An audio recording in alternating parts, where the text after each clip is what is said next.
Well, hello and welcome to another episode of Help Me Believe, the show about Christian apologetics and theology. My name is Haden Clark, your host, and I'm excited to introduce my special guest to you today. But before I do so, I want to say thank you and shout out to our patron supporters. Thanks so much for your support. Because of your support, I get to produce free videos and stuff like this, and so I really appreciate it. You too can become a patron supporter by following the Patreon link in the description below and just going on over to our Patreon website and becoming a monthly subscriber over there. And with your subscription comes the bonus segment that I only put over there on Patreon for our patron supporters. And also, Patreon has this new feature over there where you can sign up for merch, and so I've got some different merch created, t-shirts, coffee mugs, stuff like that you get with your monthly subscription. So you can go over there and check out all that stuff. There's all kinds of bonus material and stuff over there. You kind of get the idea here. So I'm going to move on now, and we're going to bring in my guest today is Erick Hernandez. Erick, how are you doing today, sir? I am doing good. Thank you for having me on. Yeah, Pleasure really, to be with you. Yeah, it's good to have you back, actually. So we've had Erick on before, and so I'm excited to have him back. How have you been? Have you been since the last time we talked? I haven't seen you in a while. Yeah, no, I've been good. Accommodating like everybody else, kind of as we go through this pandemic that's going on. But some interesting things have come out of that, and as you can see, I've got a little bit of a new setup that I'm still messing around and playing with. Finally got a desk, kind of made a little office in my house. So it's going good though, accommodating and getting some new stuff little by little. Yeah, it's definitely an interesting time to be alive. Kind of, we're learning a lot. We're figuring out how to adapt to new situations, and I don't know what the new normal is going to be. It may not be a normal anymore, but it's going to be interesting. So you've been up to quite a bit. One of the more recent things that you've been up to is your debate with the Skylar fiction, and so I watched that, and your review. I must say your review of that debate has got to be the funniest video response that I've ever seen in my life. But before we get to that, tell me kind of how did you feel about the debate? Did it go well, or kind of what were your general thoughts about the debate? It was interesting. I'll say that. I liked it as far as I enjoyed it. In preparation for that, I kind of got a feel for Skylar's characteristic. So in fact, if you go back and listen to the debate, and I'm glad you asked, because when we start off, we're doing opening statements, which the moderator clearly mentioned. We're doing opening statements, and as you know, an opening statement is you're going to present a positive case for your position. Now, I know Skylar would call himself an agnostic, and I know the way he defines atheism, I understand that, and I have no personal issue with that. But that's why when I put out my opening statement, I said this is what I mean by atheism and whatnot, right?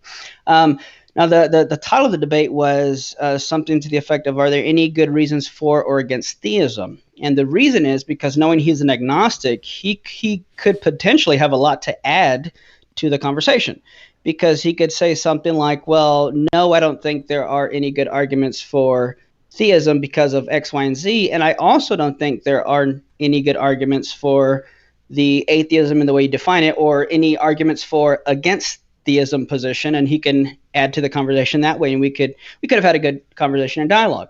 Well, he doesn't give an opening. When he starts, he just starts immediately going to rebuttal, which was legitimately, I was kind of confused. I thought he was going to give an opening, so I did interrupt, admittedly, and I said, hey, just to clarify, are you giving an opening? Are you?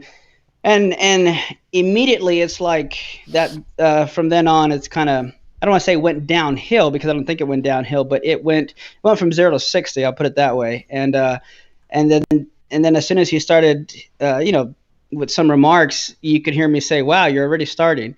So I wasn't saying, I'm not going to say I wasn't expecting that, but I wasn't expecting that soon. So Yeah, it definitely, like you said, went from 0 to 60 pretty quick. Like you said, you did kind of cut in with that, but it was kind of understandable. And I was kind of surprised too. I mean, it was the first thing I noticed was as soon as he started talking, I was like, well, this isn't an opening statement at all. Not answering the question at all.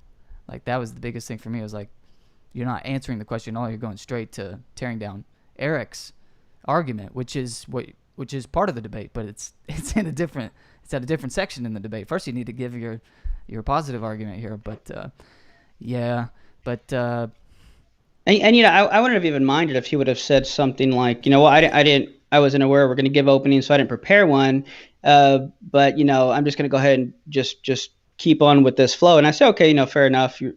But I thought you were going to give an opening, but that's fine. Then we could have just kept going. He made a pretty big deal about it seemed. And, like I said, people can go back and watch it. And that's where it went from 0 to 60 pretty quickly with insults and stuff.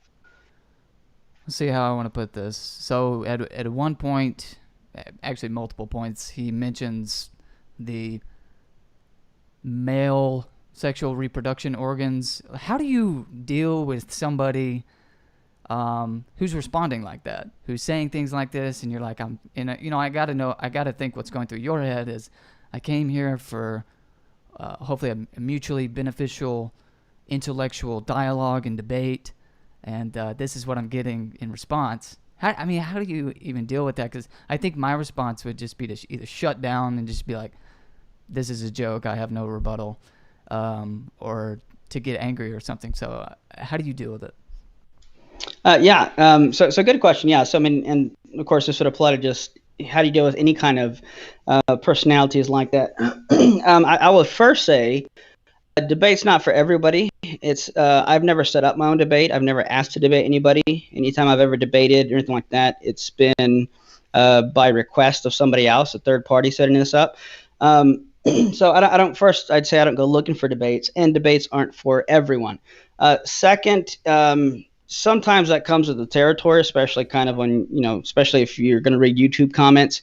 Now, I will say I have an advantage in the sense that I do have what's technically a mental disorder, ADHD, and part of that, it for whatever reason, it tends to be easier for me to separate emotion from logic when it comes to these kind of things, to where it's really, really hard to upset me, especially in a debate, because so within ADHD, there's something called hyperfocus, which is almost counterintuitive, where your brain is lacking certain stimulation, so you're constantly looking for stimulation, or when you get stimulation from something, your attention goes to that because it's almost like, oh, look, that's where I'm getting stimulation from. But when it comes to, for me at least, people with ADHD, they can play video games for hours on end. I've played Call of Duty once for like 12 hours straight, 15 hours straight.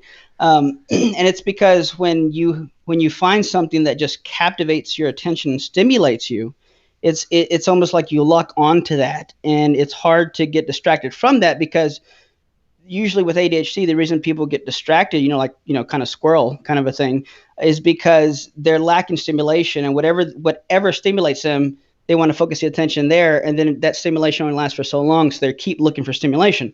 When it comes to something like this, for me, this is very mentally stimulating. So it's the opposite effect happens, where I lock on, and it's hard for me to kind of get quote thrown off. And I'm not bragging on myself. If anything, I'm just telling you how the disorder works, the mental disorder works. So when with those kind of things, so it's more linear thinking for me.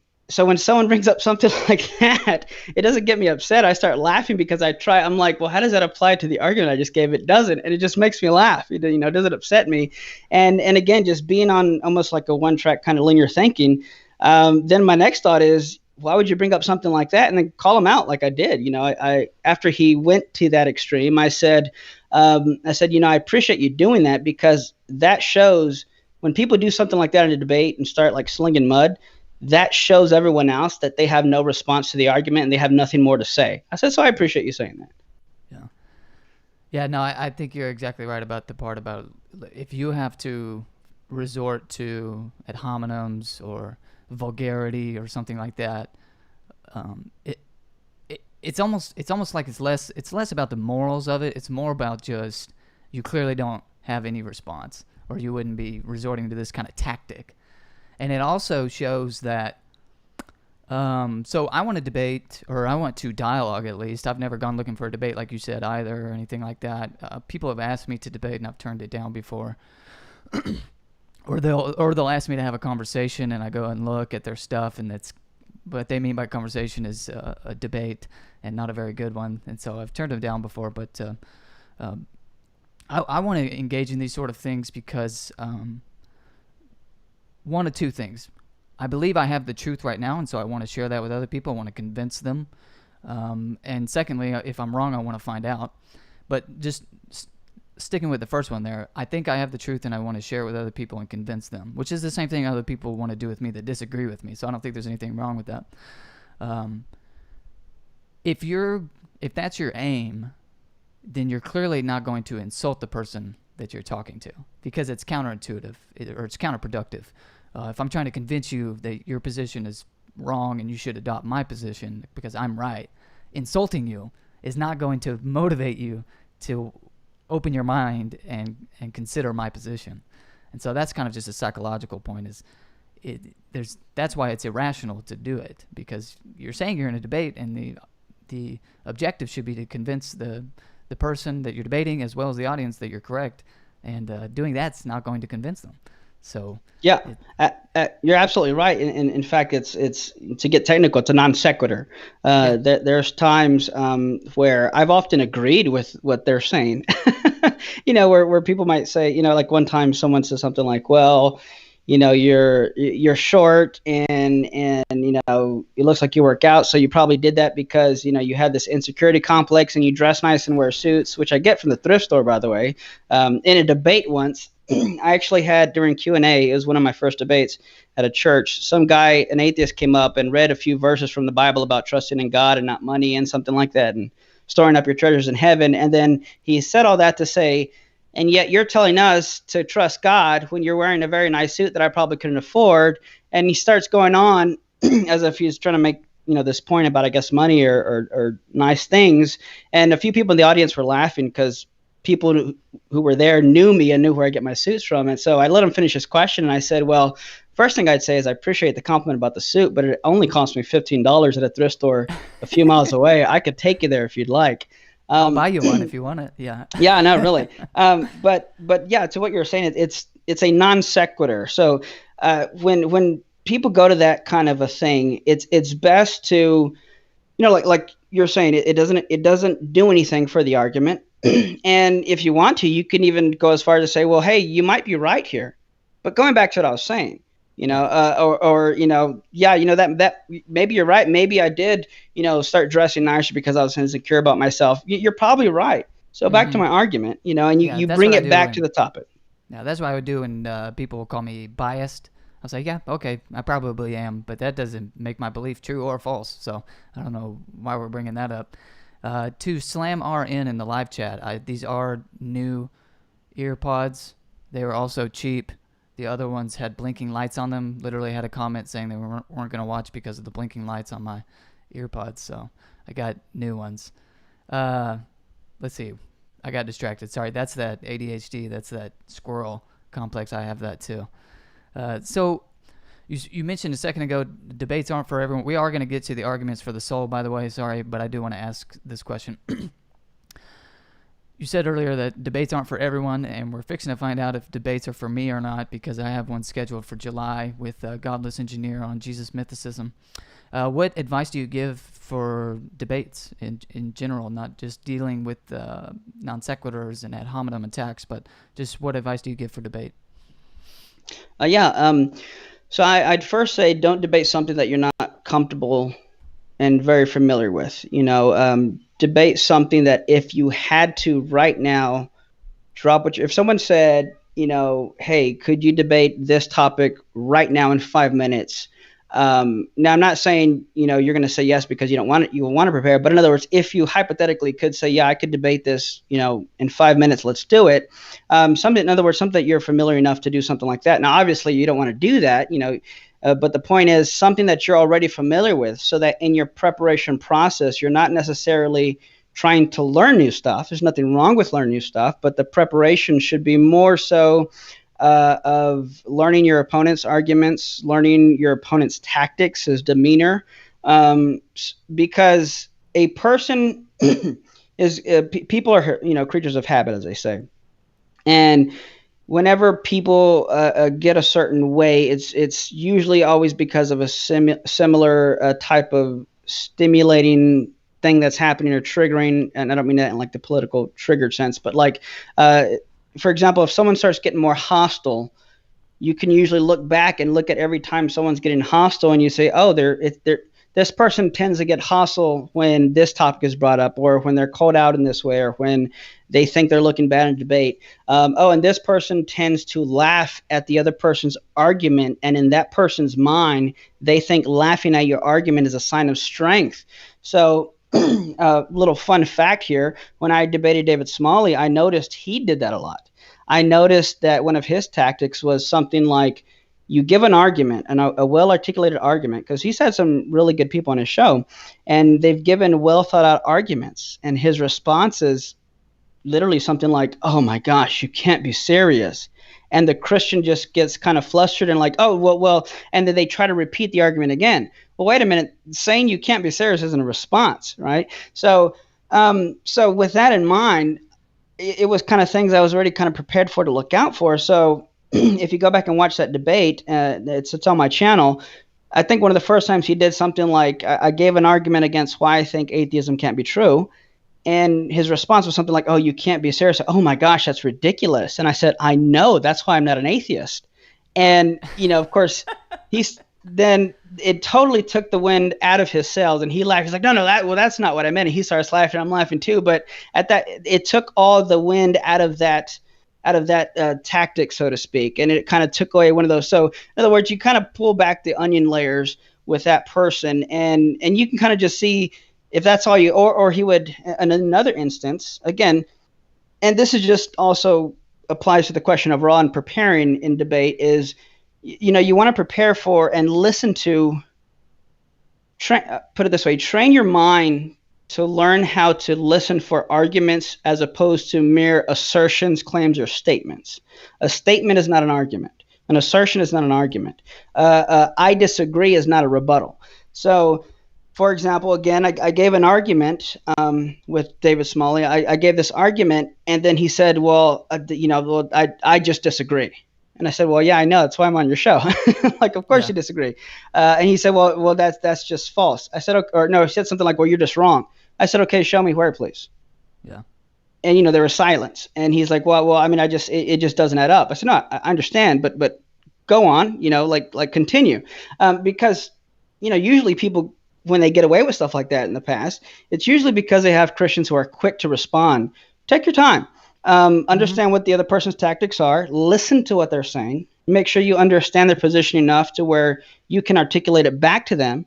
And that way, even if they're not tracking with you, like Skylar wasn't in our debate, you can at least try to see where they're going, or you can see where they might be missing what you're saying. And I don't mean this in a derogatory, condescending sense, but you can try to help them track what you're saying, or maybe find out where you lost them, so you can attempt to actually have a good, productive conversation. Now, if they keep just going to insults, there's nothing you can really do about that. But yeah. No, those are all really good points. I think the first one might be the most important, because if you really grasp how important the first one is, which was to really know what you're talking about, you'll be slow to enter into a debate in the first place. Because I see a lot of people on both sides enter into debates, and they clearly didn't do their research, and they get hit with a rebuttal that they have no idea how to respond to. And it's just not necessary to go into a debate if you don't know everything. I mean, you can't know everything, but I mean, if you don't know comprehensively enough that you can respond to something. So with this debate that I've agreed to, I only agreed to it because I've read all the, I guess I won't say all, but I've read basically all the Jesus mythicist literature out there, from Carrier and everybody else, Price, and even before. And I probably don't know everything about Jesus mythicism, but I feel like I've read their books, I've gone through it systematically, I know exactly what I would say to any of those points that they would make. And that's not to brag, that's just to say there's a lot of things that I would not enter into a debate on. It just so happened that somebody asked me to do this one, and I happen to know quite a bit about this subject because I find it absolutely fascinating to me. And so I look forward to it, but we'll see how it goes. I may make a fool of myself. And that's another thing, is don't feel like all of Christendom, I'm not going to feel bad if I do, by the way, because I don't walk around thinking all of Christendom rests on Haden Clark's shoulders.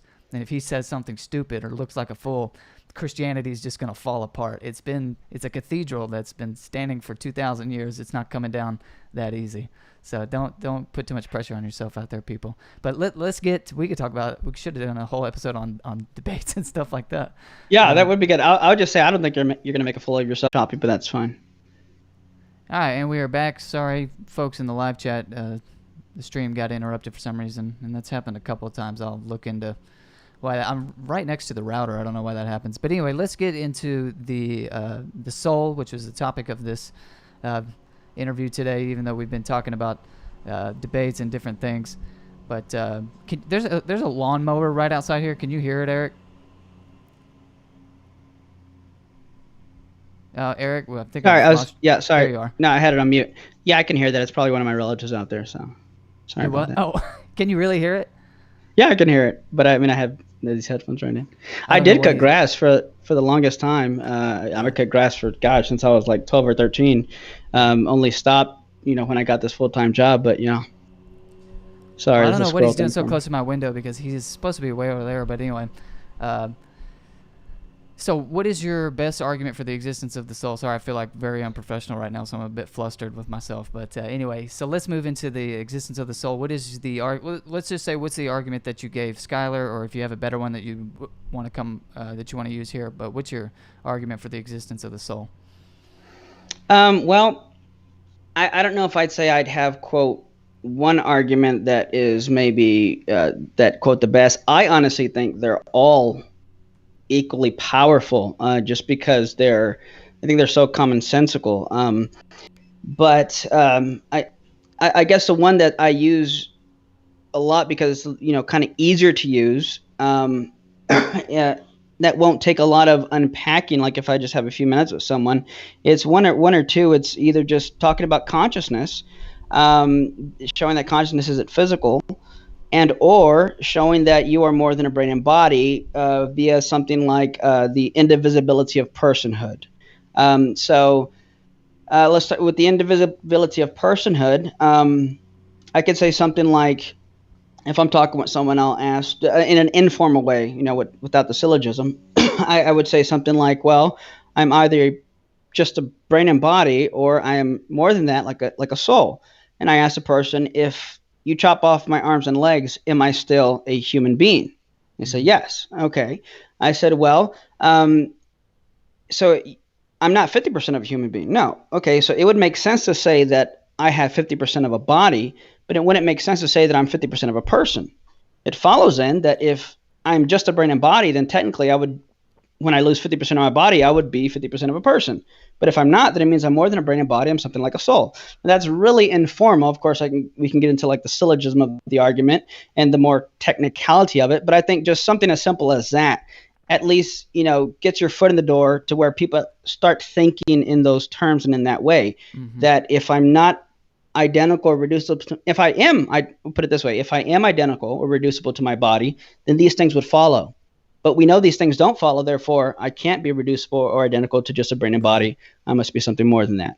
And like I said, with the consciousness thing, just showing consciousness isn't physical, I think, again, is just one of those powerful arguments that really shows that something like naturalism or physicalism just can't be true. And, I'll let you go wherever you want with that. Sure. So it's kind of like a reductio argument. So if you think this, then here's what follows. We know this isn't true, and you may actually have reasons that it isn't true also, but something false would follow. Well, one thing that I was just thinking, I'm not objecting, I'm just trying to be a good questioner here, is if you lose an arm, you're obviously still a human. If you lose half your body, you're still a human. If you lose half your brain, you're still a human. But if you lost your whole brain, would you still be a human? Well, that would get deeper at the heart of the question there, because as you can tell, and the reason I answered the way I did, and I'm glad that you asked the question, is because sure, I could just jump right in and start, using the metaphysical, big words, but I find usually people already have some preconceived notions about a soul. So I kind of like to just throw something out there and then let them push back wherever they want, and then I'll just go to whatever it is that they're asking, like as you just did. So if I lose my brain, am I still a human person? Well, that would depend. Am I just my brain? And I might, throw it back at that person and say, well, if I'm just my brain and I lose my brain, then I wouldn't exist. So, so the question really is, am I reducible to just a brain? And then I could even go a little further and say, now, let's go with that train of thought. Let's say I am just my brain. Well, you already said, let's say we're, doing a little role play. You already just said that if I lose half my brain, I'm not half a person. So then I guess it follows then, even on based on what you said, I'm not reducible or identical to merely a brain. So it would seem then that if I lose my brain, well, then maybe I am still a human person, because if I'm not reducible or identical to my brain, that means I'm something more than that, and that would be something like a soul. Interestingly, there's a modal argument. I don't use it in debate. I'm not against the argument. I think it's an interesting one, but it's usually more. It usually appeals better to people who understand the philosophy behind like modal logic and stuff like that. But it touches on what you're saying. If to explain one of the most central things about the soul, knowing about how to argue and think about the soul, is Leibniz's law of identity, which basically says if two things in question are identical, then whatever's true of one is going to be true of the other. So if A is the same thing as B, they're going to, whatever's true of one is true of the other, because we're just using two names to talk about the same thing. So water and H2O, well, they're going to have the same properties because it's the same substance.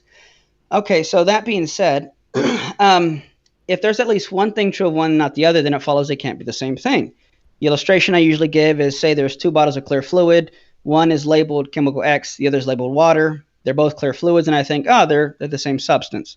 I turn over chemical X, and it says conscious flammable. And I think, okay, well, I know that water's not flammable. Therefore, even if I don't know what chemical X is, at the very least, I know they can't be the same thing. So just finding one difference between these two things in question automatically demonstrate they're not the same thing, which in philosophy we call identical. Now, with that in mind, here's the modal argument for the soul. It's at least conceivable that I can be disembodied. Not even conceivable for my body to be disembodied. Doesn't even make sense. So it follows then that there is something true of me that is not true of my body, and therefore I am not identical or reducible to my body. Therefore, I'm something more, namely something like a soul. So again, that's more of a philosophical argument that was going to appeal better to someone who understands things like the notion of conceivability and modal logic and stuff like that. But yeah, based on what you asked, I think that argument would definitely apply there. Yeah. Okay, fine. I'll just be honest. I don't think it actually is conceivable. I honestly can't conceive of myself being disembodied. I don't know about anybody else, but yeah, I can't conceive of that. And the reason is, and I'm actually not against an immaterial soul or an immaterial mind, intellect, however you want to word that.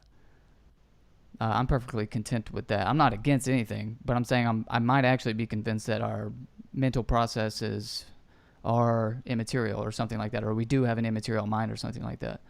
But I can't conceive of myself as disembodied. And the reason that I can't, at least, and perhaps you'll persuade me, I'm perfectly fine being persuaded, but the reason I can't, at least, is because there's an axiom within the Aristotelian thought, within the Thomistic thought, that I'm pretty much convinced of. Of course, I'm happy to change it, and which is there is nothing in the intellect that wasn't first in the senses. And so to illustrate this, what I mean by this, I mean all of the knowledge that we have comes to us mediated through our senses, through our sensation. So imagine, and I mean this dead seriously, so I hope nobody thinks I'm joking, but I think of Helen Keller, right? She was deaf and blind, right? But she could still learn from her teacher because she had the sense she could feel, and her teacher would take her hands and teach her things like that. But imagine if she couldn't even do that. Imagine somebody with no senses. They would never know anything. They wouldn't even know that they existed if they couldn't feel with, like, literally with their hands, with their body. They couldn't feel. If they couldn't see, if they couldn't hear, if they couldn't smell. I don't see how they would ever know anything, let alone even their own existence. They wouldn't even know that they existed. And so to me, sensation is essential. And so I'm going back to Descartes and saying that was wrong to do. You can't separate the two.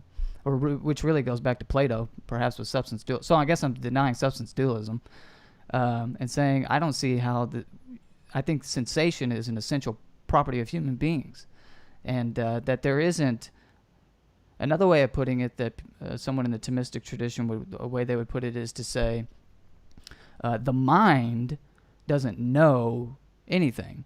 The human person does, and the human person has two powers, which is the intellect and sensation. And those are both essential to the human being. So I don't know that, and I think it follows from that. I think is where I'm saying I actually can't conceive of a disembodied mind. I think it, but that follows from the premises I just laid out, I think. But what do you think about that kind of an idea? Yeah, so this just got really fun. So at first I thought you were joking, playing this devil's advocate, till you mentioned Thomism, and I thought, oh, he's one of those guys. That's what you're describing is like a hylomorphism, which I will say that is still a form of substance dualism. It really is, and I know some people deny that, and they're welcome to be wrong and whatnot. But it's dualism is simply the idea, because this brings up a lot of great points that we can talk about. So dualism is at its core the idea that there is how can I word this, that the human person, that when we talk about a human person here on earth, then we can say we're talking about two things that are drastically different at play. There's something physical like a body and something immaterial like a soul. Now the hylomorphic position is basically going to say that they're inseparable, and I say that's fine, but you still have two distinct entities there. Just like think of a triangle. You have 3 points and 3 sides. Now, sides are not the same thing as points, and the points or the angles are not the same thing as the sides, but regardless of the fact that they're distinct, they're still inseparable. You can't separate them and still have the triangle. So nevertheless, we're still talking about two things. So even on the position that you're espousing, I'd say it's still a form of substance dualism. Now, one thing I was going to ask you is, why would it be inconceivable? And before I get your thoughts on that, when the modal argument that I gave there was not necessarily, is it metaphysically possible, which is what I think you're getting at. And yeah, if what you're saying is true, then yes, it would be metaphysically impossible. But there's a difference between conceiving of something as opposed to something being metaphysically actualizable. So I could conceive of something like, okay, so for example, I think, and every time we talk about the soul, can of worms open up all the time because there's so many places to go to. But I think it is metaphysically impossible for something like you ever seen the movie Freaky Friday? To switch bodies with someone else. I don't think that's metaphysically possible based on how the soul and body are deeply and intimately integrated. But I can conceive of it. I've seen the movie. When I saw the movie, I wasn't like, wait a minute, I don't know what's going on because it's not conceivable. I hold to an A theory of time. I'm not a B theorist. I don't hold to the B theory of time, but I love the movie Terminator. So I can still conceive of things that I find to be metaphysically impossible. So going back to the argument, I would argue that I think you can conceive of it. You would just disagree with it, and you would also go on to argue, based on the premises you just gave, whether they're true or not. If what you're saying is true, then it would show that it's metaphysically impossible. Nevertheless, I think the point would remain that it would still be in some sense conceivable, because the argument is simply showing that they're not reducible to one another. Not necessarily that it's not an argument for disembodiment. It's just an argument that, hey, there's something, at least in principle, possibly true, which is like the lowest level, the lowest bar to achieve is possibility. So like when atheists say, was it possible that, aliens could have taken Jesus's body? I'm like, well, yeah, it's possible, but that's like the lowest bar to reach is possibilities. Those are a dime a dozen. So, but nevertheless, if you've got something that's at least possibly true of something that's not possibly true of something else, then the argument simply shows that they're not reducible or identical to one another. Yeah. So what is something that is possible for the mind to do or the soul to do that is not possible for the body or the brain, whichever way you were thinking of going with that, what is something that it does? Yeah. So yeah, I'm glad you brought that up too, because a few more things because I didn't pick up my notepad. So after I'm like, oh, this is going to be fun. What some of the things you were mentioning. So given the the background where it's more that Thomistic school of thought, and even what you mentioned regarding Descartes, I would reject a Cartesian dualism. And I would hold to what something like Merlin holds to, which is he calls it a Thomistic-like dualism. So it's not holomorphism, but it's also not Cartesian dualism. He calls himself a peeping Thomist. Did you say a peeping Thomist? Yeah, that's Merlin for you. So that being said, whether or not the body is needed for senses, I don't think so. I'm fine if that is the case, but we have to understand that human beings, the relationship between being a person and being human is a type of a genus-species relation, and I'm talking in philosophical, metaphysical terms here. The genus is like the umbrella. The species is a way in which the genus can exist. So, so when it comes to being persons and human beings, we are person-humans. So the person is the genus, whereas being human is a species.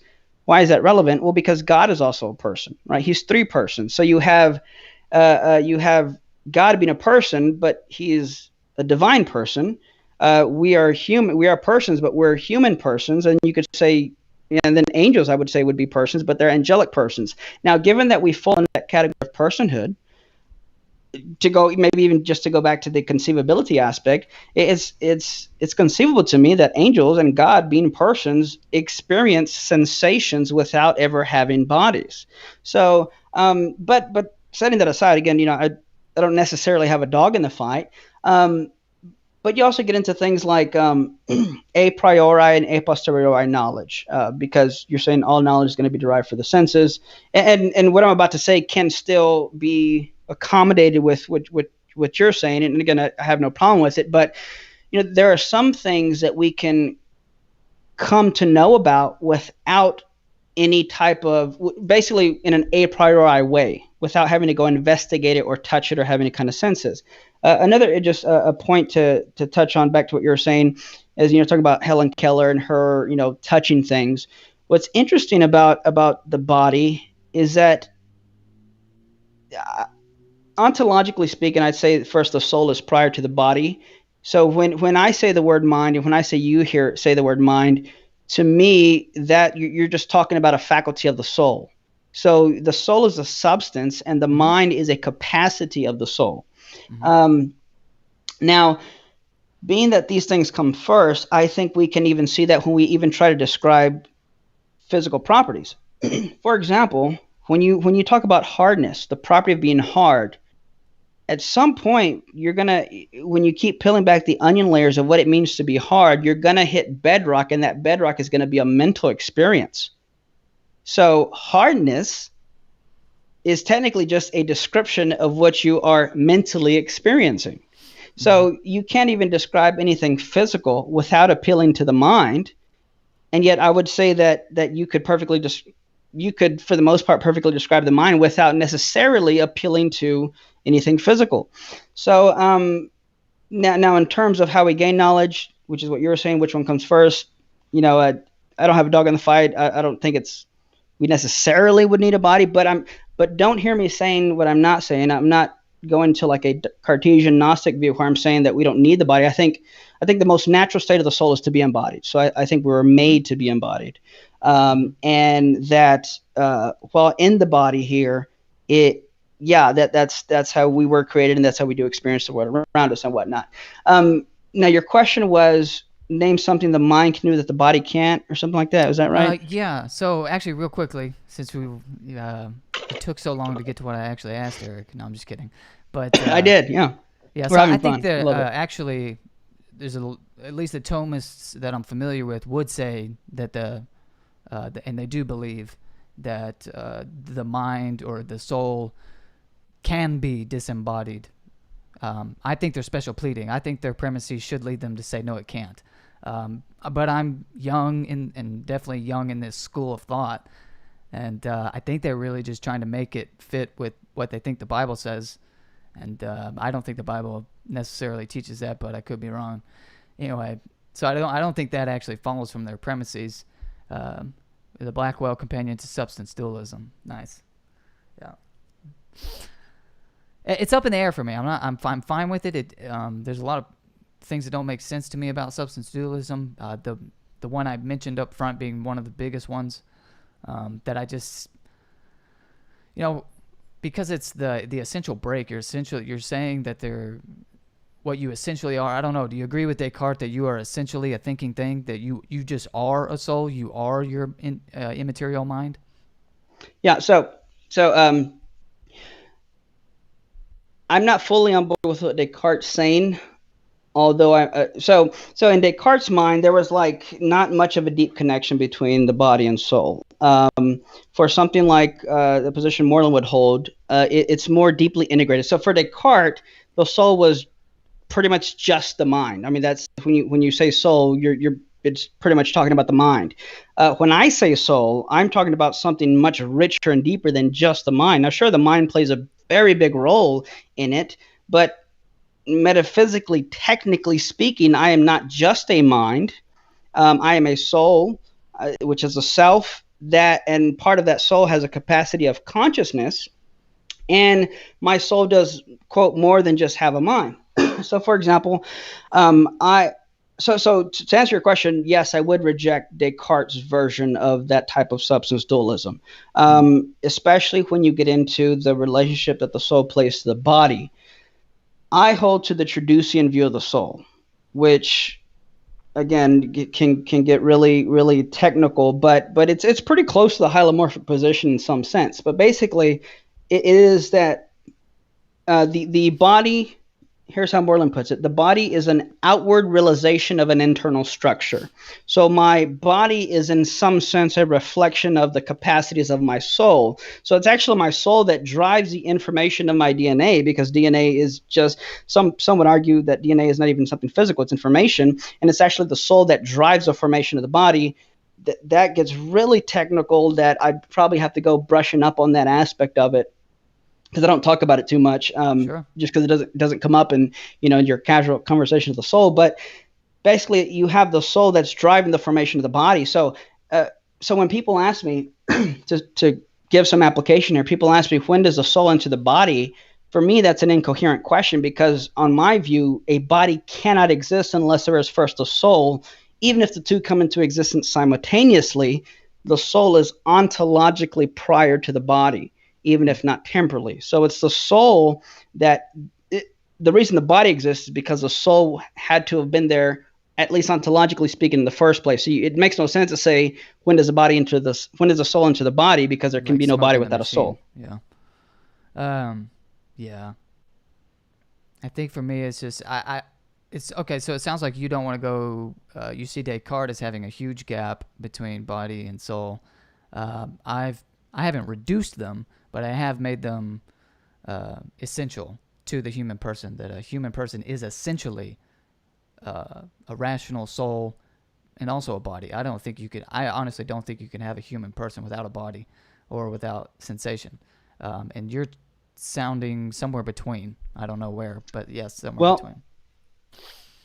Yeah, can you have a person without sensation? So, I guess I'd want to say, in a technical sense, I would say you can, and here's why. Because then we get into the question of what is a person. And then we can get into the question of defining the nature of personhood. And then we get into what's called the ultimate capacities, and a hierarchy of capacities, and first order, second order capacities, which gets, again, technical really fast. But I'm here all night if you want. But basically, so take. I would say, when we go to the abortion issue, I think you would agree with me, right? That as soon as a, quote, egg is fertilized, you have a human person, yes? Yeah. No, I would. Okay, a conception. Right. But I would say, but then the question would arise, then, are there sensations there?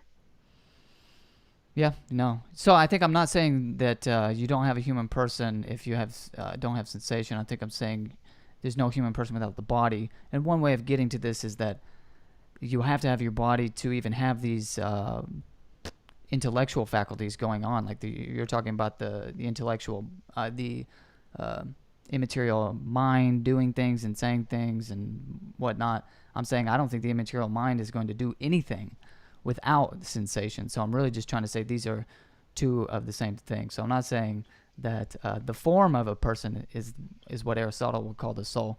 And so that's going to exist whether you ever actualize your potential for intellectual thought or whether you ever actualize. So you could say the same thing here. So whether you ever actualize your potential for sensation, you have that potential as a human being. It just never gets actualized for whatever physical defect you might have as a human being. I was just pointing out that sensation and intellection seem to me to go hand in hand, and that would suggest to me that what human beings essentially are physical and perhaps non-physical if it turns out that the soul is immaterial. But anyway, am I trying to special plead there, or does that make sense? Or I'll say this: you're being a good hylomorphist. You know, you're sticking to that, and I can appreciate that. Now, so I'm not going to say quote your special pleading, but if I can go as far as to say I do think that position is special pleading to an extent, because remember when you say essential, and we're talking about metaphysics, something that's essential means that you cannot lack the thing in question and yet still be what you were. So, and this is where usually the discussion always comes to when I talk to someone from that camp of a hylomorphic type position, right. Is that because first I would say in a sense I would agree with you that whenever human beings exist, you're not going to find them when human beings come into the world at conception, you're not going to find one without a body. I agree there. There's a lot of great overlap between the version of substance dualism I hold to and a hylomorphic position. But then you get into questions like, what are your thoughts on NDEs? What do you think about the intermediate state? I think both happen and are possible. So if NDEs happen and if there is an intermediate state, then technically speaking, that person ceases to exist, and yet their conscious is existing in some form in an intermediate state. Yeah. And on the position that you espouse, then you would technically have to say that you go out of existence and some other temporarily replacement person that has your thoughts and memories still exists in a disembodied state somewhere. But of course, that would all depend on your thoughts on NDEs and which I don't the intermediate have any, state. So yeah, don't know anything about NDEs, but it is a good point. You're right. So let's get to that was the roundabout way getting back to the original question, which was. But this is great fun. I really appreciate it, Eric. I love it. By the way, to the audience, I always forget to do this. We're 20-something minutes. Well, we're actually more than that because that timer is based on after we cut out for a little bit, so it's actually longer than that. I always forget to tell the audience you can ask questions in the live chat. Be sure to tag @Help Me Believe. That way when I'm scrolling through there, I can see that you're actually addressing me, not somebody else in the live chat. Please direct your questions to Eric. I don't want to answer any tough questions, so direct them towards Eric. He knows a lot.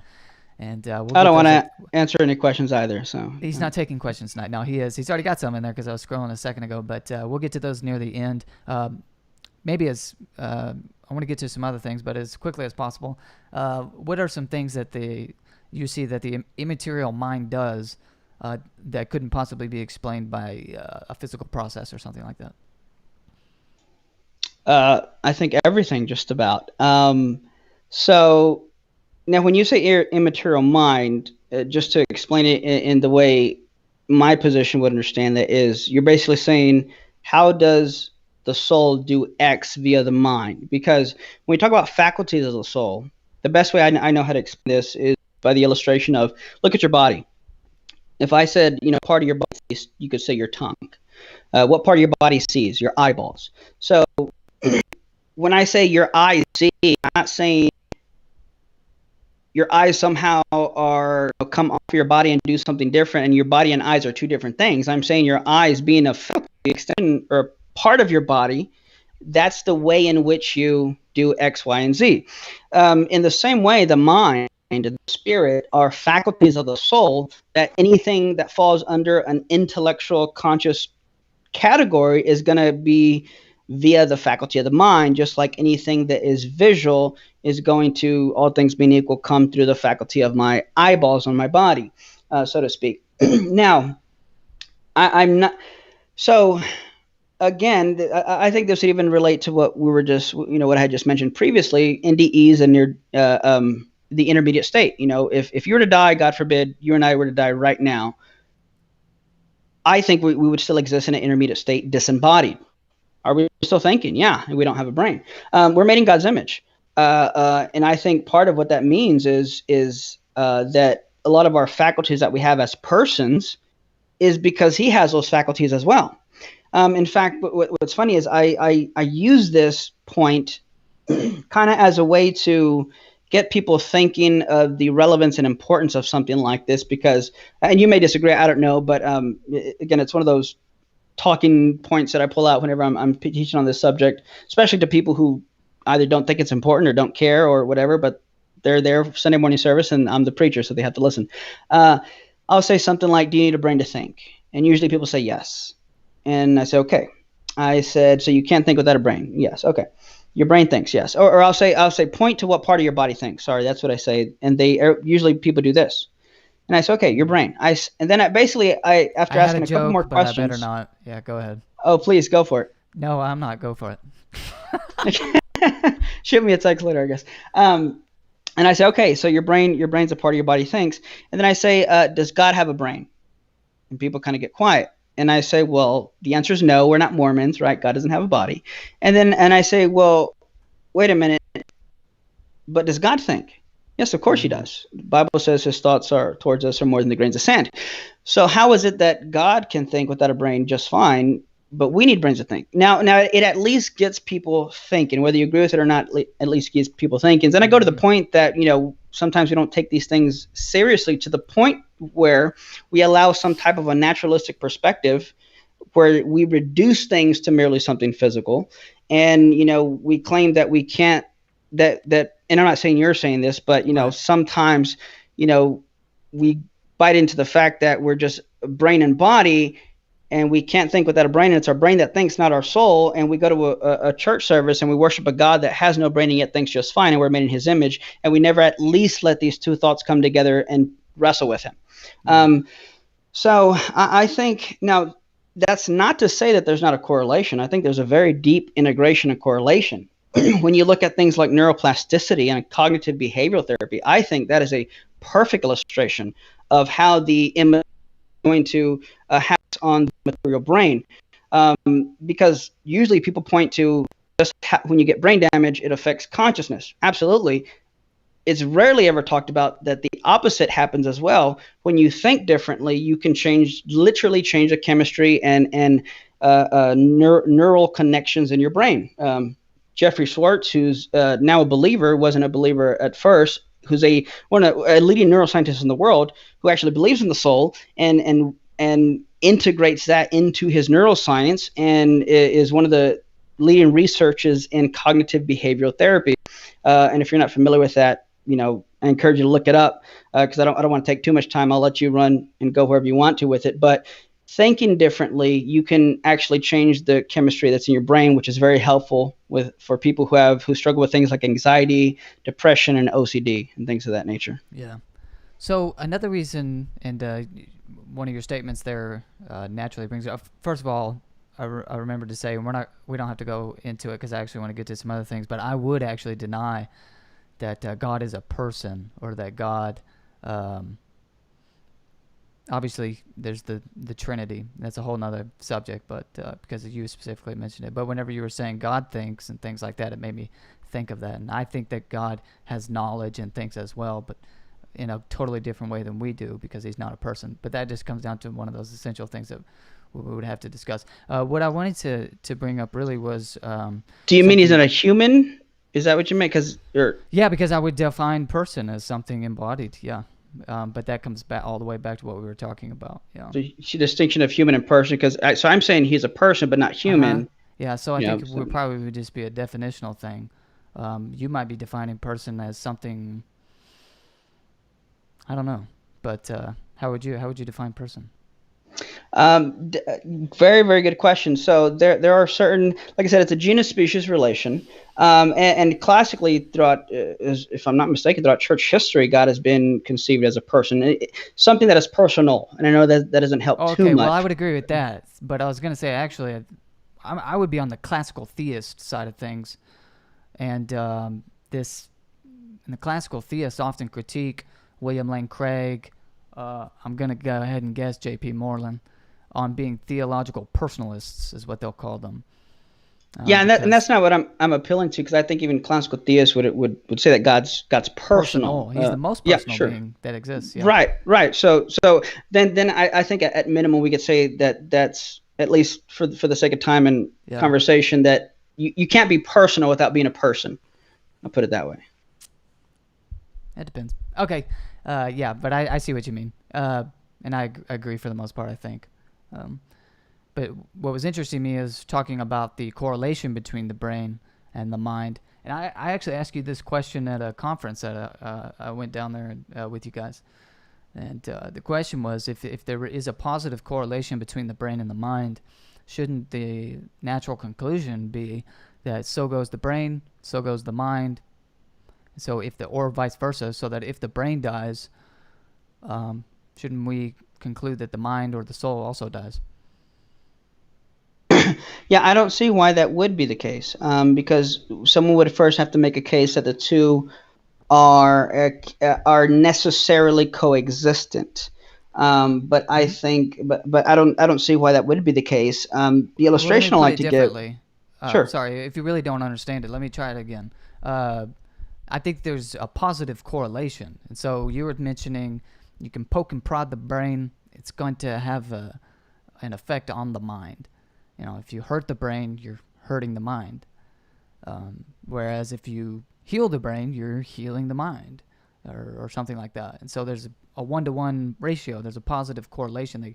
They go hand in hand. And it seemed to me that you were actually agreeing with that. And my first thought was, well, if that's the case, then so goes the brain, so goes the mind. And that would be the same in death as well. So yeah, maybe that's more clear. Yeah, go ahead.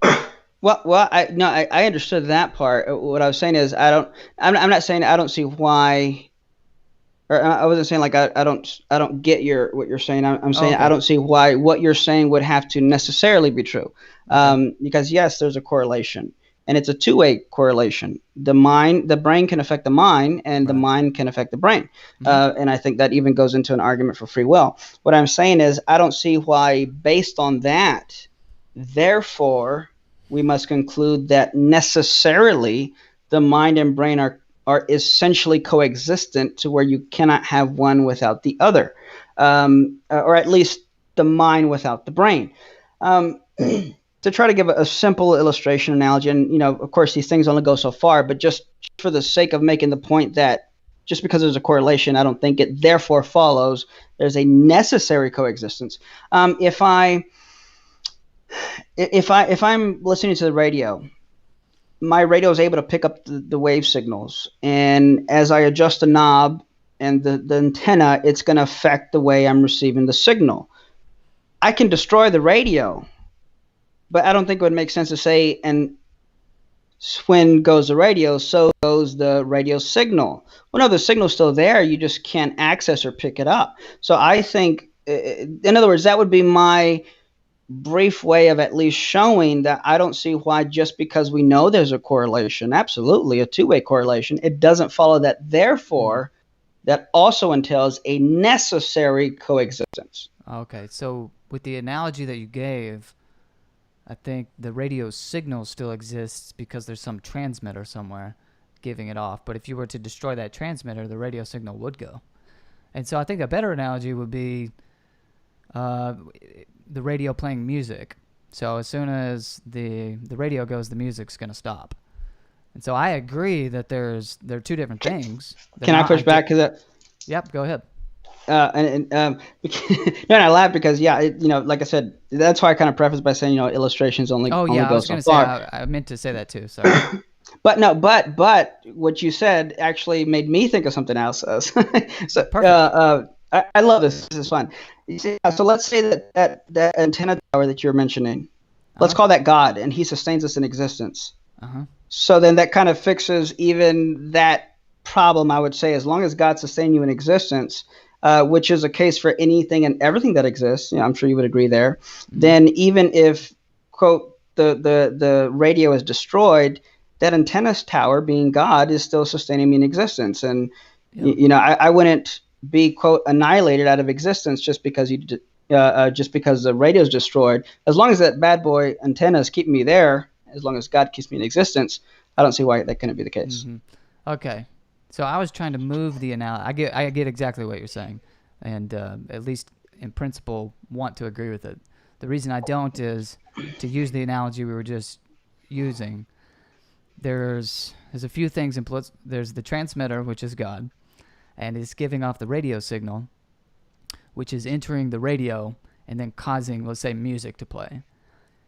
Well, in this question, in this analogy, I don't take the signal coming from the transmitter to be either the soul or the body. I take the radio to be the body and the music being played by the radio to be the soul. And that's not to say that that's the relationship. That's not to say that the body causes the soul, even though that analogy made it sound that way. But I think those are the two things that we're trying to explain, not the signal coming from the transmitter. Unless you take the signal coming from the transmitter to be analogous to the soul. Is that what you're saying? Yeah. First of all, this is great conversation because I do have I do talk about the soul a lot with people, so it's great to still talk about the soul, but from a different angle that I don't get to talk about too much. Right, from a fellow Christian, yeah. Well, even then, in this way, it's great. So this gets into, again, because this all relates in some sense back to just your foundation and basis of your views metaphysically, this also goes into something like the question of whether or not universals exist. But I would say something like, in principle, let's talking about the music being played, let's say through the radio or whatnot. Let's say on my iPod or my phone, I have music playing. I can destroy my iPod, but I wouldn't say that my music is destroyed. I would say my iPod is destroyed. So still there's a distinction there. And even if one may need the other to be actualized, at least in this world, I don't see how that destroys, quote, the music. And I would say, going back to the implications, if when the brain goes, the mind goes, then it's gonna get you in some real sticky situations to where you're gonna say that you're, in some sense, without even mentioning hell, you're an annihilationist, because when your brain goes, you cease to exist. Oh, you're right, I am. Yeah. Well, okay, so I mean, like, in a double sense, then, if you are annihilation, because you're annihilated when you die physically, and then you're resurrected, and then you're annihilated twice. So you don't just get the second death; you get the third death as well. Wait, why three? I get the second one. I get the second one. Okay, so you die physically. There's natural death. God resurrects you to be judged. That would be the second death. What's the third one? So this also goes into a type of substance dualism, which I would consider your position still a type of substance dualism. But you have a physical death, but then simultaneously your soul is also dying as well. So I would say two things are dying there. Now, this also gets into, again, the substance dualism. I see how that would follow. Yeah. Well, right, but that's why I said I think you still hold to a version of substance dualism, because you're not just a body, and you would also say that I'm also not just a soul. Yeah, right? No, I would say we're speaking of these things kind of analogously here. I don't mean they're literally separate ontological things. I think there's one thing called a human person. That's the essence, is the human. No, I understand. That's like I said, the holomorphic. I guess I could say it this way, and not in an attacking way, but just as an observational way. I would say that you would have to beg the question, and admittedly, in a sense, I would have to also, without unpacking it. But basically, if you're going to say that you cease to exist when you die, then you're going to have to, it's going to beg the question that when your body goes, so do you. But if you're not just a body, then it is possible, and again, it's going to depend on your view of the intermediate state, then it's possible for your body to cease to exist, and yet your soul still exists. But if you're going to say, so that's why, and like you said, yeah, it makes sense on my version of a substance dualist view that, quote, 3 deaths, but 3 deaths, or even 4 maybe, but yeah. Can I give an argument there to see what you think on it's an argument for the soul that I use, but I'm curious to how you think if it'll fit in your view. How your argument for the soul fits into the holomorphic view? Well, the holomorphic view. No, I was gonna. Go ahead. I'm sorry. There might be a little bit of lag. I apologize. No, I was gonna say that another argument I use for the soul is the indivisibility of personhood, and again, it's an argument to show that back to the being divided kind of thing. Identity through change, actually, is what I meant to say, but the one I mentioned also applies. So it's alleged that every 7 to 10 years, you change virtually every cell in your body. Mm-hmm. And well, I mean, you've heard my argument. You were there at the talk that I gave when I talked about the soul at the conference. So you, if you are essentially essentially a soul and body, I would argue that there might be a way out of this, but I would argue that you're going to have to then say then there's always someone new coming into existence, because you have the body you had at 5 years old isn't the body you have now.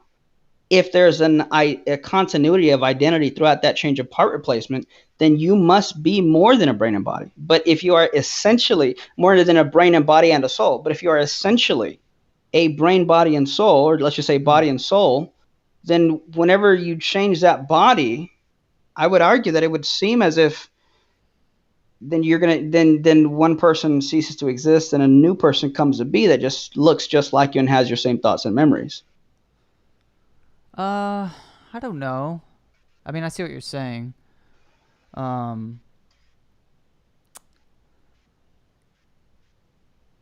So okay. Because I use that argument because I was thinking about which way to go here. I got 2 different ways to go here is what I'm trying to think. One was to say that, well, the soul changes as well, and I don't know why this wouldn't be a problem, vice versa. But what I was going to say is at no point are you not physical. Even though the physicalness is changing, you're still, it's not like I'm physical right now and then all of a sudden I have no matter. The matter may be changing, but I still have matter. And so it doesn't seem to me that would be any kind of a problem, because at no point do I not have matter, or am I not physical. So I get that it's all changing, and perhaps the soul is that which does not change through time on the holomorphic view as I understand it. I could be wrong, but that is, so this is the question of the one and the many, this all comes back to that for some reason in philosophy. But so the thing that changes is the matter, and the thing that doesn't is the immaterial intellect or the immaterial soul of that. Or, of course, I would wrap the intellect and sensation both into the soul. But at no point, and the reason I don't think it is an objection to that view is because at no point is there no physicalness. There's always something physical there. And so, does that make sense? Yeah. No, it does. And so when I use the argument, which I didn't unpack, but I know you're following me here, but I'm just saying that for the listeners. I use it against a naturalist, physicalist perspective, saying that if you're going to reduce the self to just the brain and body, which you don't, then you're going to have to say a new person comes to be. Oh, okay. Yeah. So, that would work if you were denying that we have anything like an immaterial intellect or something like that. Well, and the point I was getting at, because if you recall the argument, and it was like last year sometime, so I won't be offended if you didn't. But basically, that if I committed a crime 7 to 10 years ago, but they just now find the evidence, can they still arrest me? Because what if I said, well, time out, officer, don't you know that we change virtually every cell in our body every 7 to 10 years? You can't arrest me. That was some other guy. Go find him. But good luck, he doesn't exist. And they're going to laugh, and J. Warner Wallace is going to have to arrest me, right? But if we do maintain identity through change, then we're more than a brain and body. I would argue the soul. But what I'm saying is I'm wondering if and just an honest, genuine inquiry here, would someone on your position be able to use that argument? And part of me wants to say no, because when you say that a person is essentially a soul and a body, then I guess two questions would be, well, then, what do you do with the problem of someone accusing you of saying, well, then you're constantly becoming well, not you, a person is constantly going out of existence and then coming into existence. And I would say, what part of your body is the, quote, essential aspect? Is it as long as there's 20% matter? As long, at what point, how much of your body is necessary for that essential being a human person?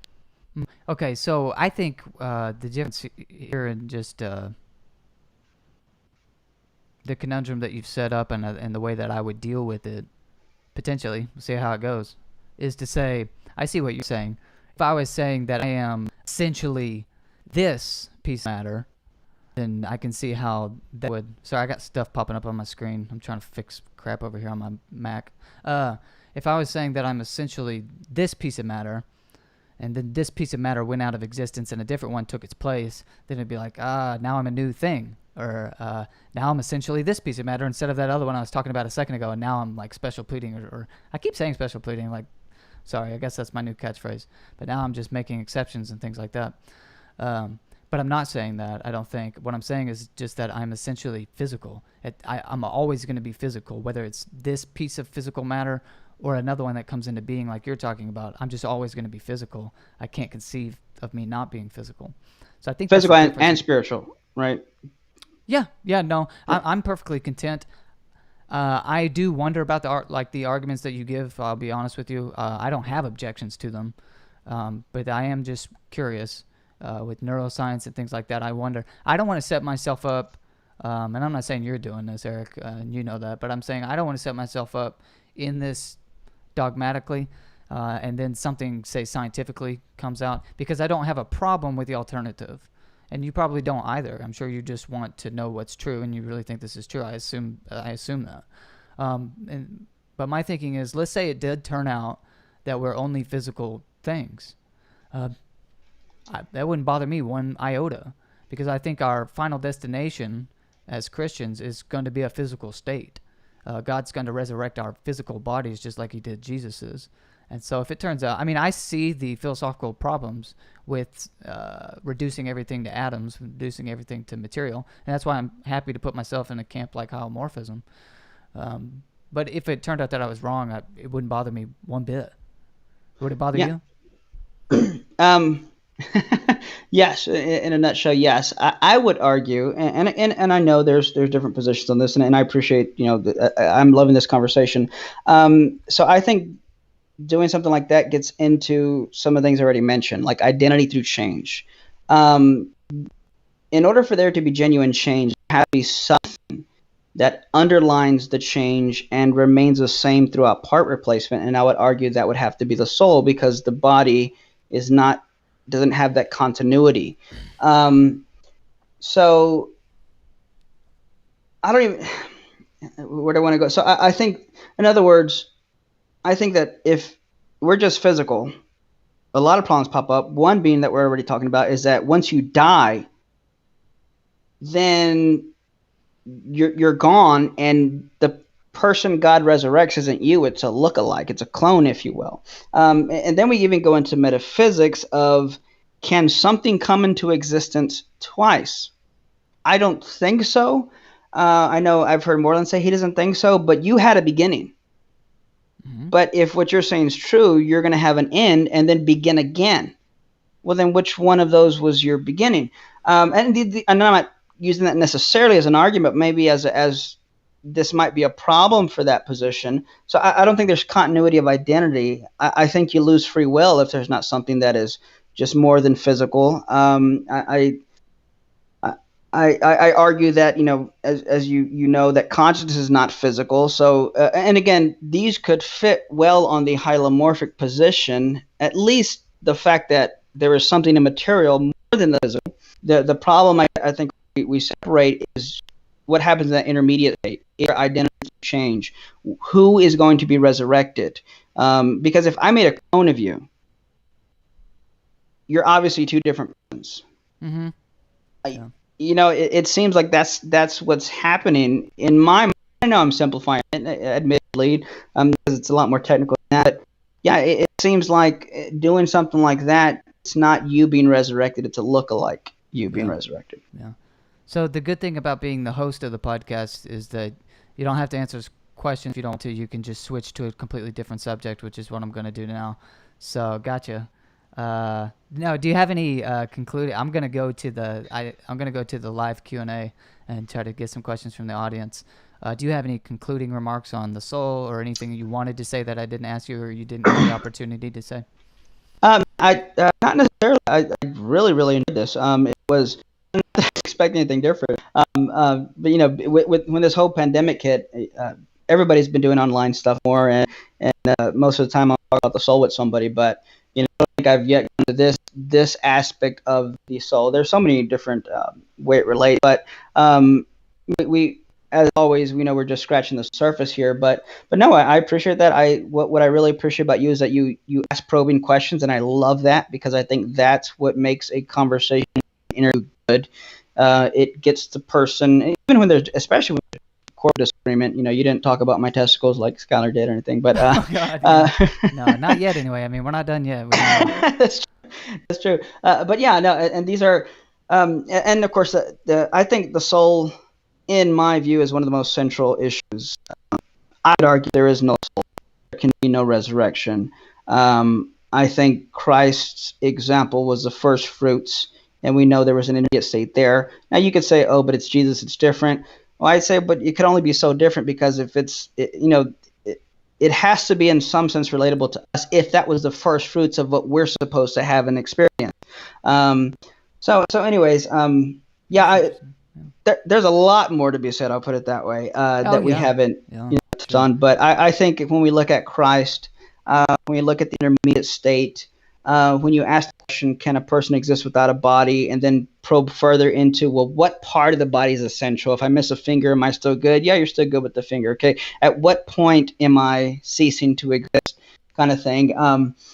But yeah, and those would be areas that I would touch on when it gets into, I would hold to my version of a substance dualism.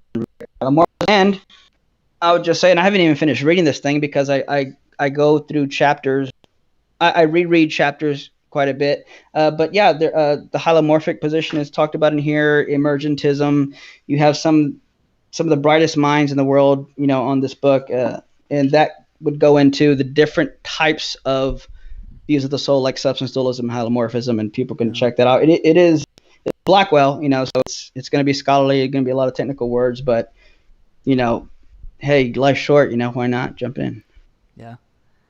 Yeah, thanks so much, Eric. I'm going to get to questions in here. And to the audience, I'm not agnostic on the topic of the soul and things like that. I'm happy to call myself a hylomorphism. I don't know what the correct term there was for a person who holds the hylomorphism. A hylomorphist. I'm fine with that. I don't really care. But I don't actually know. I'm just probing questions is my way of this. Listen, I did get a haircut, and I probably am the only person in America that's got a... No, I'm not. But I haven't stopped getting haircuts, I'll be honest, and my person keeps cutting hairs. I don't know what... I'm not going to not go to her. I'm just kidding. I'm just going to cut my own hair at home. I'm not leaving the house, breaking any rules or anything like that. Cut my own hair. I'm just this good at it. But I mean, really? No, I'm just kidding. All the businesses here have reopened where I live, so I'm not actually breaking any rules or anything like that. I've heard that they may close them down again. I live in Texas. I think you do too, Eric. You live like right down the street from me. I forgot. Yeah. I'm looking at it through my window, actually. He's not that close, but he is like less than an hour, I want to say. Let's scroll through here. Question: how do we know that the soul is ontologically prior to the body? In parentheses, I think I heard that correctly, and I think that was correct. I think that's what you were saying. So how do you know that? So, like this conversation, lots of metaphysics to get into. When you talk about, so let me First, I guess, sip of water. Water. Yeah, no, that's after the show. The harder stuff. So when the way I find a soul is an immaterial substance that can be consciousness and is a thing that animates and gives rise or formation to the body. Now, the key word there is substance. And what is a substance? Then you get into what it means to be a substance, and you can contrast that with an aggregate. Now, an aggregate would be a collection of separable parts held together in a certain structure. If you want the bigger $5 word, it's mereological aggregate. And mereological aggregates are things like cars, watches, and Lego bricks. They are a collection of separable parts held together in a certain structure. Now let's contrast the difference between the nature of a substance and aggregate. How do we know if something's a substance as opposed to a mere collection of parts in the way I described?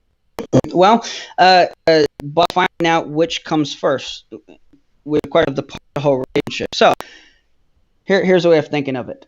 If I take a tire off of a car, its existence and identity as a tire is not affected when it's disconnected from the car, which immediately tells us, metaphysically speaking, that the existence and identity of a tire is not necessarily ontologically dependent on its connection to the car.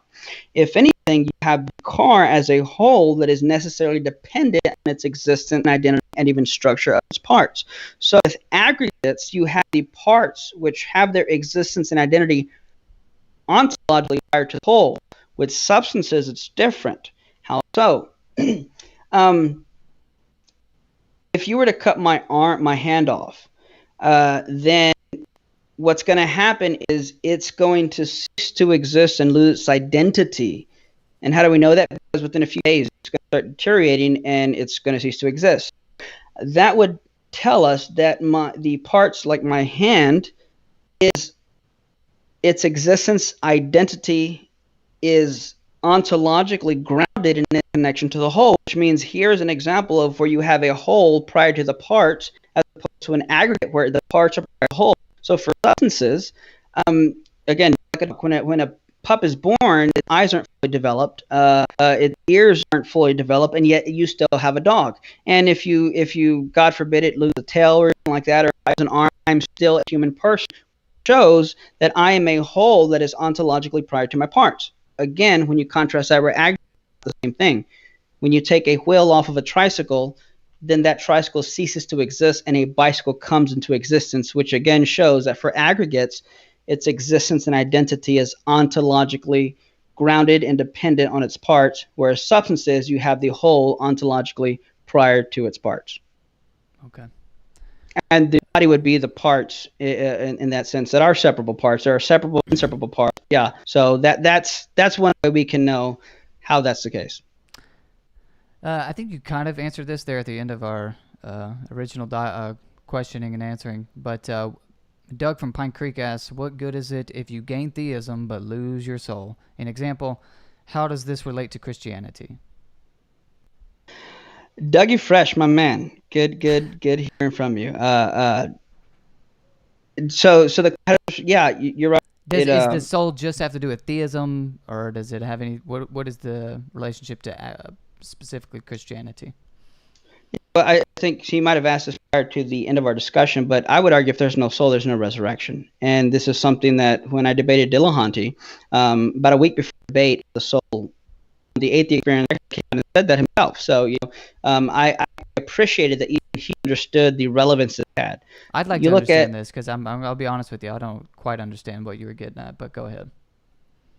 Well, that if there's no soul, I would argue you can't have identity through change. And if there's no identity through change, then you're not resurrected. A clone of you is resurrected. Well, what do I care what happens to that clone if if it's not me? So for you, in other words, happy that underlines the change. You don't have the same body you did when you were 5. You have a different, arguably an entirely different body. Well, the same would apply at the resurrection.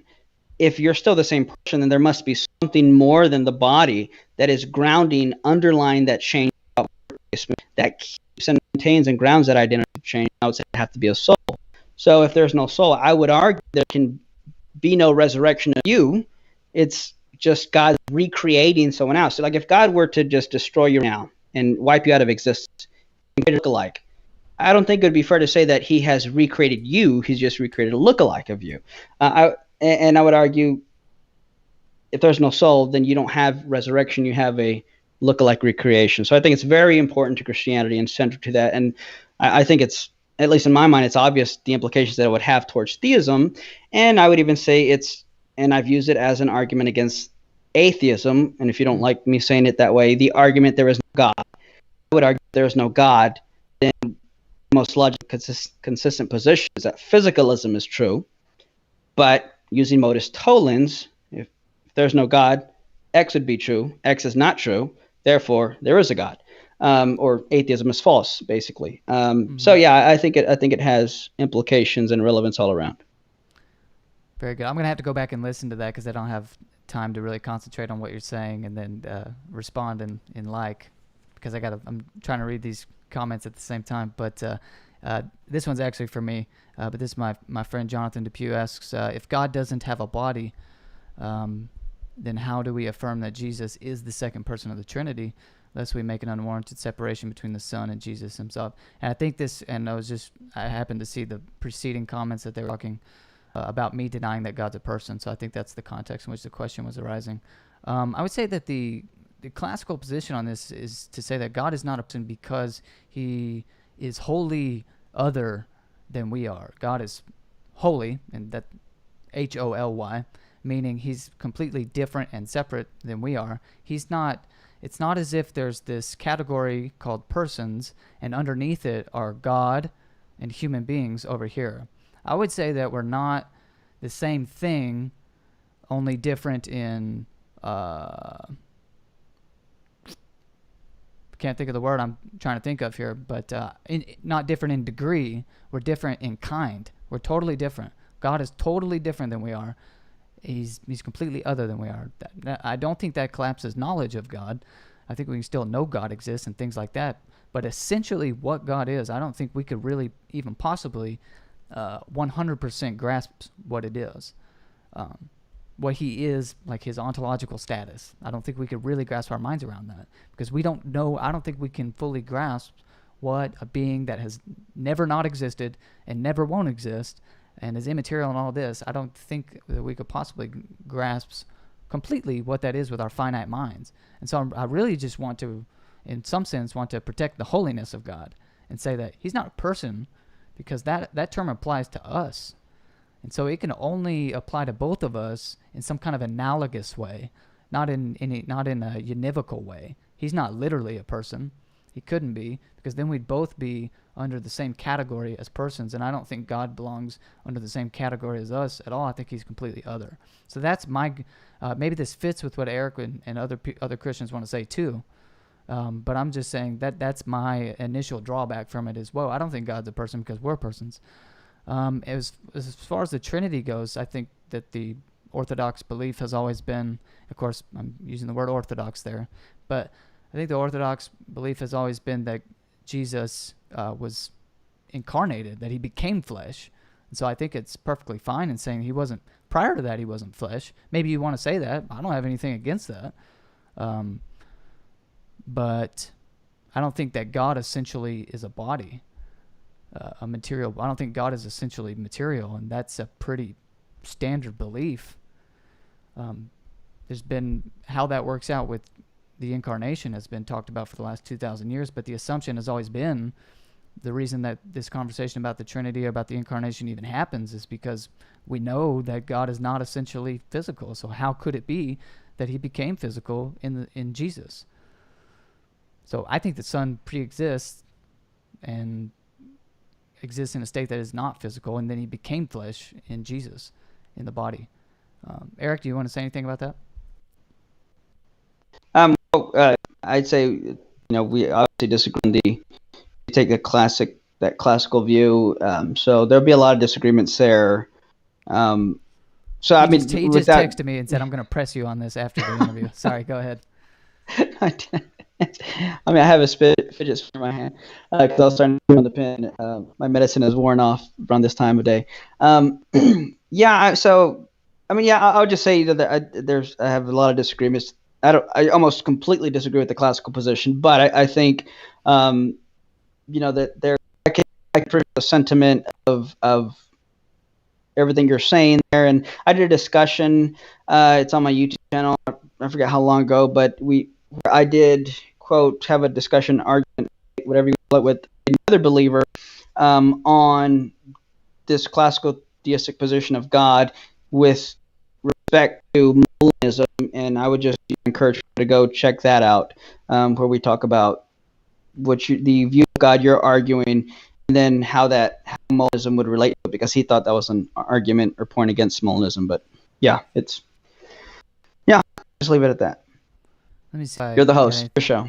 Yeah, no, you're fine. What is Erick's view of hell? Eternal conscious torment, death of the soul. What's your view of hell?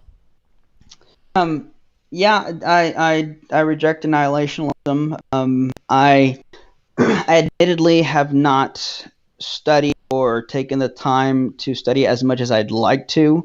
To get on that sometime in the near future. With that caveat being said, I think that a lot hinges on substance dualism, in my opinion. I did talk to Chris Date one time, if he's listening, or check this out, or shout out to Chris. It's a funny story. I was at ETS, and he's like, hey, just meet me at this restaurant. I'm going to meet with some people that can meet to eat. And I'm like, cool, yeah, I haven't eaten yet. I'll just, grab some food there prior to your meeting with these people who want to meet you. He didn't know what the restaurant was, so we both get there, and I look at the menu, and these things are like $17 for a drink and like $100 million for like one French fry. It was a nice restaurant, very nice, but I was like, geez, Chris, you're gonna break my bank here today. Yeah, we got to talking, and I think Chris is a very sharp guy, very sharp, loves the Lord. We disagree on a lot of things, but I can honestly say we both love the Lord and are trying to serve Him and follow what we find is biblically accurate. With that being said, yeah, I reject the annihilationist position. I think some of the arguments for annihilationism, in my opinion, hinges on a lot of implications of substance dualism. I can go into why I think that if you want. Like I said, I've talked a little bit with Chris, but again, I haven't studied it enough to where like it's not something I'm going to debate anytime soon. Not because I don't have a view on it. It's just because I haven't. From what I've seen, that's what I can tell so far. We all hold views that, like you said, we wouldn't be ready to go debate in 5 minutes or whatever you said at the outset of this interview. So, yeah. Let's see. It's not really any more questions. Here's one. If Jesus is not bound by time, does it make sense there was a time before he was physical? Nope. Only in an analogous sense or perhaps you're equivocating on the word time, but I think it's just an analogous sense of the word time. Maybe use the word state or something. That's where we would disagree, because going to and I don't know how much your listeners are familiar with the classical position versus like a non-classical position. So yeah, I think God's in time. I see nothing wrong with God being in time. Oh God, yeah, I would definitely deny that. I don't think you're a heretic, but yeah, I would definitely strongly deny that.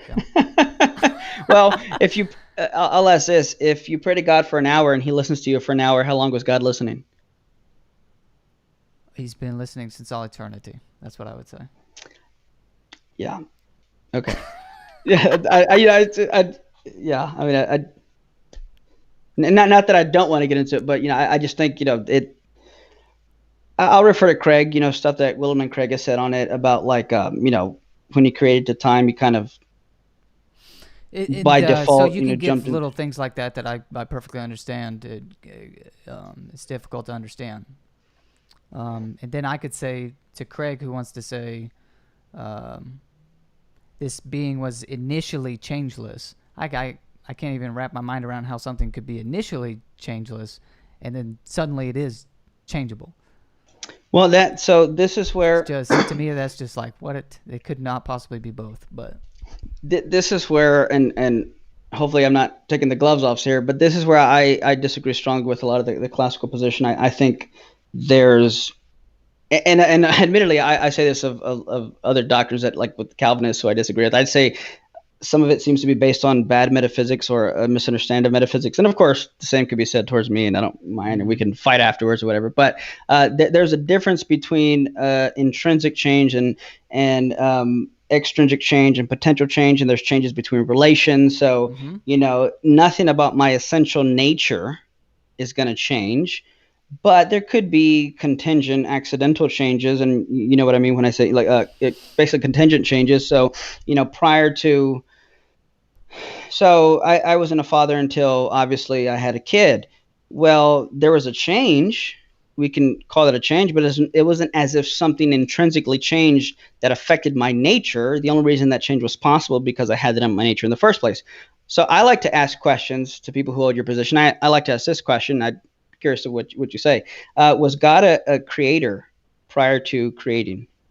Yes. So God is, the answer is yes. That's the classical theist position. He's always creating. The effect of material reality is obviously going to be tensed, or time, however you want to say that. There was a beginning, but I don't see how it's an objection. He's always existed, and he's always been in act because he has no potentials, like you were saying. Or as Craig's saying, he's initially changeless. I would just say, yeah, he has no potency. He has no potentials. He's always, because he's pure act. And so for me, and I think the classical theist position, I may not represent the classical theist position very well, but I think the classical theist position is that since God is pure act, or actus purus, as Thomas Aquinas says, then that's all that's required in order to affect a change, like you're talking about, the difference between extrinsic and intrinsic. All that's required to cause something is to be an act. And God's always been an act. He is pure act. And so that's all that's required in order for him to be able to cause the universe to exist. But analogously speaking. What's the he's word? Literally, act. Yeah, I mean and I'll just leave it at that. It's just the Aristotelian Aquinas type of metaphysics that I disagree with. But yeah, I don't think it affects anything to say that God was not a creator until he created, but that was always within his nature to be a creator. I think there's extrinsic changes of relations, so we can say that God is the God of 1 million people, and a baby was just born, and now he's a God of 1,000,001 people. And I don't see anything wrong with that, because it's not a change in his nature, a holiness. It's those contingent, horizontal type changes that I don't think affect that doctrine of immutability. I guess I agree with what you're saying. I got you. Agree with that. No, I agree with what you're saying. I think it's just actually irrelevant, but I'm not going to push back on you because we've run out of time, or we've been going on for a while, and I don't want to keep you all night. But and like I said, when you're the host, you don't have to defend your position. You can just switch real quick. It's kind of the beauty of it. No, I'm just kidding. I really appreciate it, Eric. It's always fun talking to you, and really like what you're doing, especially your response videos. Please make more of those. I know they take a lot of time. Thank you. But those are the best. So by the way, to the audience, Eric's links, his YouTube channel and his website are in the description. Go check him out to hear more about him and his ministry. He does debates, he gives talks and these sort of things, so he's fun to keep up with. And he's a nice guy. I've enjoyed having him as a friend now. And hopefully I'll be able to come to more apologetic conferences around the Texas area in the future. So this was a lot of fun, Eric. I really appreciate it. And if you want to watch the bonus segment, 5 more minutes with Erick Hernandez, just follow the Patreon link in the description below and head on over to, again, our Patreon page to become a monthly supporter of the show, the ministry that I got going on here. Like I said, there's merch, the bonus segment, different bonus material that you can get by becoming a patron. So go head on over there and become a supporter. Eric, thank you so much, sir. I really appreciate it. Yeah, and I would say definitely encourage those people to go join, because these next 5 minutes we're just going to fight, and you're going to want to see that. Yeah, that's what's going to happen. You don't want to miss it. Heard it here first.